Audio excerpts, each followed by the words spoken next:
नमस्कार दोस्तों, जैसी डेक में आप सबका हार्दिक स्वागत है। सबसे पहले तो भाई जो मुंबई सेमिनार था, बहुत ही शानदार रिस्पांस रहा और बहुत ज़बरदस्त हमारा प्रोग्राम रहा। तो जितने भी लोग आए थे, जो इनवाइटेड थे, उन सबको मेरा बहुत बहुत धन्यवाद। आप लोगों की वजह से ये प्रोग्राम सक्सेसफुल रहा है। आगे भी देखेंगे, कहीं ना कहीं अगर कोई प्रोग्राम बन पाया तो ज़रूर उसका अनाउंसमेंट करेंगे। इस वीडियो में हम चर्चा अब करने वाले हैं कि किस तरह से सोमवार को Nifty, bank Nifty, fin Nifty, mid cap और सेंसेक्स चल सकता है। लास्ट वीक, पिछले हफ्ते वॉलेटाइल वीक था जी। क्यों था वॉलेटाइल वीक?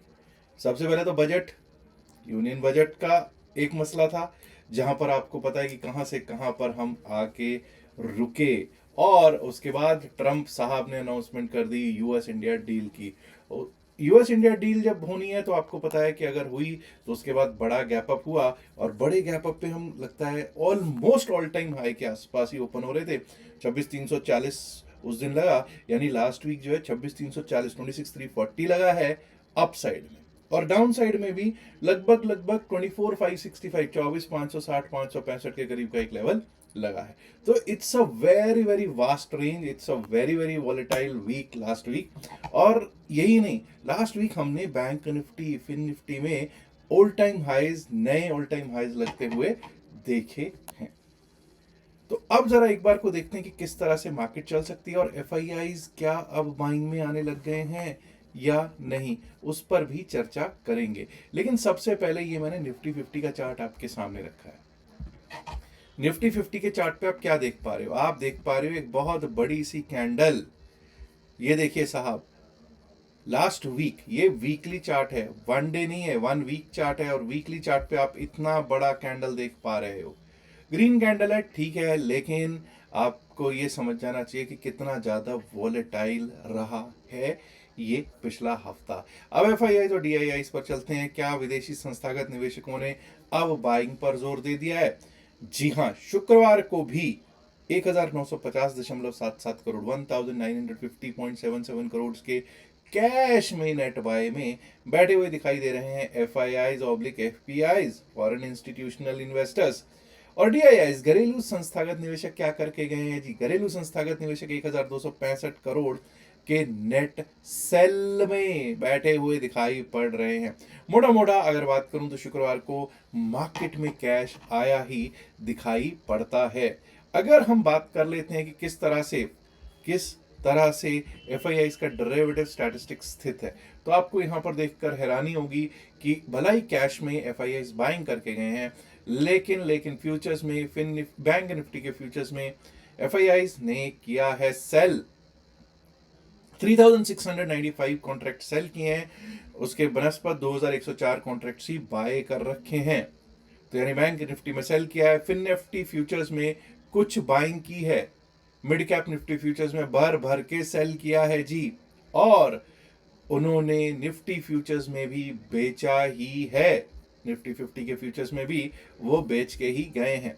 अब चलते हैं और देखने की कोशिश करते हैं कि क्या स्थितियां हैं निफ्टी 50 की। आपने हफ्ते का चार्ट देखा, ये वन डे का चार्ट है। वन डे के चार्ट पे अगर आप देखेंगे, जिस दिन से ये डील हुई है, डील के बाद हम लोअर लोज एक पैटर्न, बीच में एक दिन था जो लोअर लो नहीं था, लेकिन हम नीचे को ही खिसकते हुए दिखाई जरूर पड़े हैं। एनीवेज, अब जरा एक बार को देखते हैं कि 15 मिनट का चार्ट पे क्या लेवल्स रह सकते हैं। लेवल्स लगाने की मैं कोशिश करता हूं आपके सामने, और देखते हैं कि क्या लेवल्स रह सकते हैं।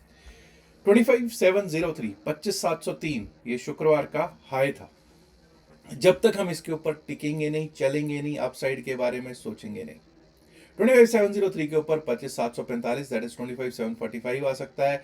और अगर वो पार कर गए तो हमारे को कहां तक स्ट्राइक कर सकती है मार्केट? 25,798, 25,800, 25,798, 25,800 का बड़ा रेजिस्टेंस जोन जो है उसको टेस्ट कर सकती है।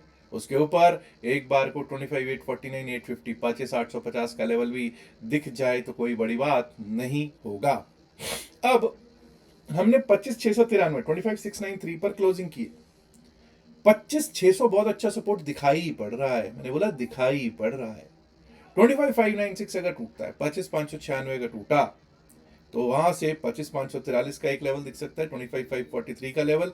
और अगर 25,543 भी टूट गया तो टूटा टूटा एक परिंदा ऐसे टूटा कि शुक्रवार के लोज 25,491 को टेस्ट करता हुआ निफ्टी 50 दिखाई दे सकता है जी। आइए अब बात कर लेते हैं बीएससी सेंसेक्स की। मुझे मालूम है ज्यादातर लोग सेंसेक्स और निफ्टी 50 में ही आजकल ट्रेड कर रहे हैं। 83,612 का हाई था शुक्रवार का। Let's give respect to 83,612 the high of Friday. 83,612 के ऊपर अगर टिकने लगे, चलने लगे, तभी हम अपसाइड के बारे में सोचेंगे। यहां से रास्ता खुला है 83,852 का, 83,850 852 का। और अगर उसके ऊपर भी टिकने लग गए तो हमारे लिए रास्ता खुला है 84,000 84,002 84,000 84,002। और अगर वो पार कर गए तो एक शॉर्ट कवरिंग मूव टुवर्ड्स 84,190 84,190 की तरफ जाता हुआ बीएससी सेंसेक्स दिखाई दे सकता है जी। डाउन साइड पे 83,400 एक अच्छा सपोर्ट है, 83,500 पे सपोर्ट है, 83,400 पे सपोर्ट है। बट अगर 83,390 टूटता है, 83,390 आप देख सकते हैं किस तरह का सपोर्ट है। ये टूटा तो 83,164 83,164 तक का एक लेवल दिख सकता है। और अगर वो भी टूट गया तो 82,990 82,990 जहां पर अच्छा खासा सपोर्ट है। लेकिन अगर वो भी टूट गया तो 82,800 802 82,800 802 तक के लेवल्स दिख सकते हैं हमको बीएससी सेंसेक्स में। आइए अब बात कर लेते हैं बैंक निफ्टी की। बैंक निफ्टी के बाद मिड कैप निफ्टी की भी बात कर लेंगे। बैंक निफ्टी की जब हम बात करते हैं 60,150 60,149 60,150 का हाई लगा था आपका शुक्रवार वाले दिन। वही 60,150 का लेवल ले लेते हैं। 60,150 के ऊपर अगर टिकते हैं, चलते हैं, अपसाइड के बारे में सोचेंगे। 60,267 का लेवल दिख सकता है जी उसके ऊपर, 60,267। और अगर वो भी पार हो गया तो 60,392 60,392 and above that we might be able to see 60,500 506 का लेवल्स। अब बात हमको डाउन साइड की भी करनी है। 59,997 अगर 60,000 टूटता है, 59,997 टूटता है, 59,890 59,890। और अगर वो भी टूटा तो 59,772 59,772। अगर उसके नीचे गए तो 59,644 59,640 644 तक के लेवल्स बैंक निफ्टी दिखाने में सक्षम होगा। फिन निफ्टी पर भी कर लेते हैं बातचीत। फिन निफ्टी और उसके बाद मिड कैप निफ्टी पर बात कर लेंगे।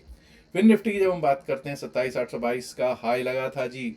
रिस्पेक्ट देंगे, इज्जत देनी चाहिए जो पिछले दिन का है। 27,822 के ऊपर अगर चलना शुरू करते हैं, टिकना स्टार्ट करते हैं, ये समझ जाइए 27,807 पर क्लोज हुए हैं। 27,822 का हाई था।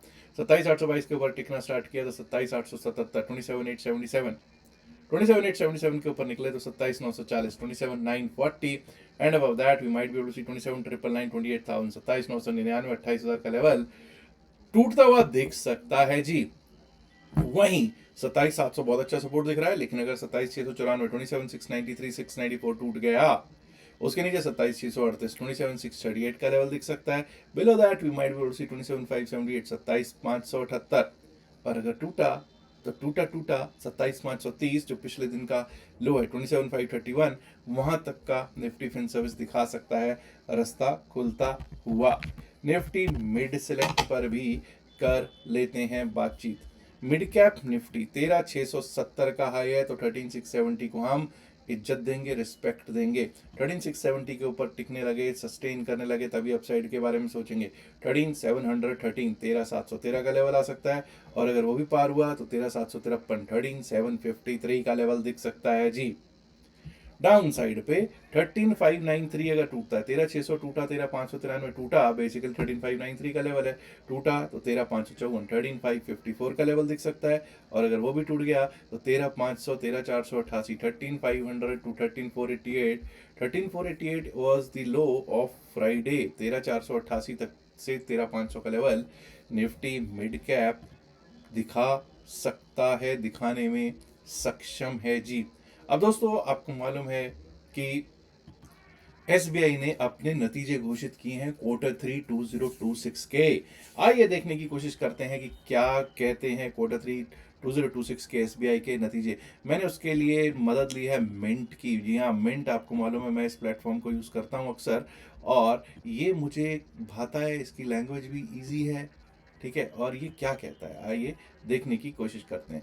SBI Q3 result, stand alone profit jumps 24% year on year. Net interest income increase हुई है जी 9%, बट नेट इंटरेस्ट मार्जिन्स, ये नेट इंटरेस्ट मार्जिन्स क्या होते हैं जी, ये स्लिप हुए होते क्या है। देखिए बैंक जो होता है वो बेसिकली पैसा लेने का और पैसा देने का काम करता है। अब जो पैसा लेने और पैसा देने के बीच का जो डिफरेंस है, जो मार्जिन है, वो जितना ज्यादा होगा बैंक के लिए उतना ही अच्छा होगा। तो नेट इंटरेस्ट मार्जिन जो है स्लिप हो गए हैं, कम हो गए हैं। अब हुआ क्या है, एसबीआई के अगर मैं साइनॉप्सिस पढ़ूं तो वो कहता है कि 24.5% ईयर ऑन ईयर बढ़ा है आपका प्रॉफिट। एसबीआई का highest ever quarterly net profit है। 9.7% ईयर ऑन ईयर इनकम बढ़ी है। और इस साल जो ईयर ऑन ईयर की इनकम की इसी उसका देखेंगे तो 1,40,914 करोड़, 1,40,914 करोड़ का है, जो कि पिछले साल या फिर in the same quarter last year जो था विजा विज देखेंगे तो 1,28,467 करोड़ ही था। तो भाई नतीजे तो अच्छे आए लगते हैं, नतीजे अच्छे आए दिखते हैं। और आपको मालूम ही है लार्जेस्ट बैंक बाय एसेट्स है, इसमें तो कोई शक है ही नहीं। और प्रॉब्लम कहाँ है, प्रॉब्लम नेट इंटरेस्ट मार्जिन है, जो कि डिक्लाइन हुआ है 3 basis point, 3 basis point decline हुआ है। Net interest margin Q3 financial year 26 to date 2.99%, जो कि domestic NIM decline by 3 basis points to 3.12।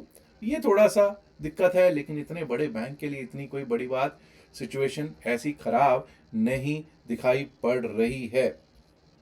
Kasa ratio भी थोड़ा डिक्लाइन हो रहा है। कासा रेशो मैं बताता हूं, ये heart and soul of bank है। यहां पर ईयर ऑन ईयर अगर डिक्लाइन हो रहा है तो भाई क्यों हो रहा है, इस पर बैंकिंग में और वो भी स्टेट बैंक ऑफ इंडिया में अगर कुछ हो रहा है तो even RBI and the government should think कि व्हाई दिस इज हैपनिंग। बाकी नतीजे ठीक ठाक हैं। हाँ भाई, अब एक चीज को बोला जा सकता है कि भाई ऐसा कभी नतीजा आया नहीं, इतना अच्छा नतीजा है, नेट प्रॉफिटेबिलिटी अच्छी आई है। नेट इंटरेस्ट मार्जिन का स्लिप होना कोई अच्छी बात नहीं है। और बाकी आपको मालूम ही है कि अगर सिचुएशन ऐसी हो, अगर सिचुएशन ऐसी हो कि मार्जिन स्लिप हो रहे हैं तो अच्छा तो नहीं है। कासा कासा भी दिक्कत दे रहा है। लोन लॉस प्रोविजंस जो है उसमें लगभग लगभग 39.51% ईयर ऑन ईयर जंप है। अच्छा जी, लोन लॉस प्रोविजंस में इतना जंप, हाँ ये ठीक नहीं है भाई। लोन लॉस प्रोविजंस इतने ज्यादा बढ़ाना क्या कारण है, इसको देखना पड़ेगा। एसेट क्वालिटी इंप्रूव हुई है, ठीक है जी। एनपीए जो है डिक्लाइन हुआ है, ये अच्छा है। एसेट क्वालिटी इंप्रूवमेंट मतलब एनपीए कम हो रहा है, नॉन परफॉर्मिंग एसेट्स कम हो रहे हैं। Net NPA drop by 15.74% year on year to 18,000, ये बहुत ही शानदार है, ये चीज अच्छी है जी।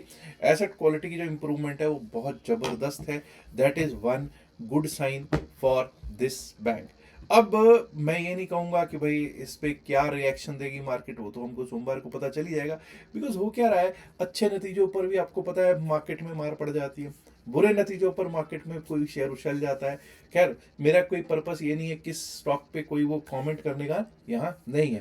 तो मेरा पर्पस ये होता है कि भाई आपके समक्ष रख दूं कि क्या नतीजे आए हैं, और market specifically when I talk about market indices क्या किस तरह से रिएक्ट करते हैं वो आपको सोमवार को पता चल ही जाएगा। अच्छा एक वैसे तो यहाँ पर इनविटेशन का ही अभी तक मुझे लगता है चल रहा है। मैं अभी टीम से बोलूँगा कि मुंबई सेमिनार वाला जो ऊपर जो चल रहा है, इसको मुंबई सेमिनार व्हाट्सएप क्रिप्टो की इनविटेशन की बजाय अब अगर कोई 3 डेज प्रोग्राम में आना चाहता है तो उसके लिए रिक्वेस्ट कर सकता है। उसी नंबर पे 3 डेज का ऑनलाइन प्रोग्राम है, उसमें अगर कोई आना चाहे तो रिक्वेस्ट कर सकता है। हाँ, इनविटेशन उसको भी तभी मिलेगा अगर उसका हमारे लिंक से अकाउंट होगा। डेल्टा एक्सचेंज में कॉइन D6 में अकाउंट होना हमारे लिंक से जरूरी, अगर है तो ही मिल पाएगा, नहीं तो नहीं ले पाएंगे। फ्री है क्योंकि वो भी याद रखिएगा जो भी बातचीत इस वीडियो में की गई है सिर्फ एकेडमिक पर्पस से की गई। इसका बायसल की सलाह से कोई लेना देना नहीं है। बायसल की सलाह के लिए आप अपने फाइनेंशियल एडवाइजर से बात कर सकते हैं। उम्मीद करता हूँ वीडियो को आप लाइक कर चुके होंगे, नहीं किया तो लाइक कीजिएगा, शेयर कीजिएगा इस वीडियो को अपने दोस्तों के साथ ज़्यादा से ज़्यादा संख्या में। एंड माय डियर फ्रेंड्स, अगर आपने अभी तक जैसे चैनल को सब्सक्राइब नहीं किया तो दोस्तों सब्सक्राइब करना तो बनता है ना। शुक्रिया, नमस्कार, धन्यवाद and good luck for Monday. Bye bye.